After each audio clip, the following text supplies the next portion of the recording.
લીમખેડા ગાયત્રી પરિવાર દ્વારા પ્રતાપપુરા રાવળફળિયામાં અનોખો યજ્ઞ યોજાયો। અખિલ વિશ્વ ગાયત્રી પરિવાર શાંતિકુંજ હરિદ્વાર દ્વારા સમગ્ર વિશ્વમાં વૈશાખ પૂર્ણિમાના પાવન અવસરે પર્યાવરણ શુદ્ધિકરણ અર્થે ગૃહે ગૃહે ગાયત્રી યજ્ઞ કાર્યક્રમનું આયોજન કરવામાં આવ્યું છે।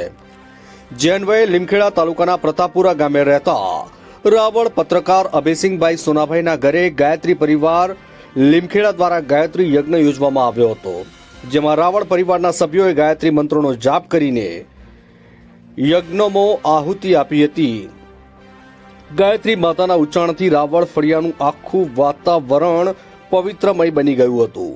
છેલ્લે ગાયત્રી માતાની આરતી ઉતારીને દાળ ભાત બુંદીનો પ્રસાદ કરવામાં આવ્યો હતો। ગાયત્રી પરિવારના અમૃતભાઈ પ્રજાપતિએ જણાવ્યું કે યજ્ઞની વાત કરીએ તો આ યજ્ઞ થકી વાતાવરણ પણ શુદ્ધ બને તે હેતુ સાથે યજ્ઞ રાખવામાં આવ્યો હતો।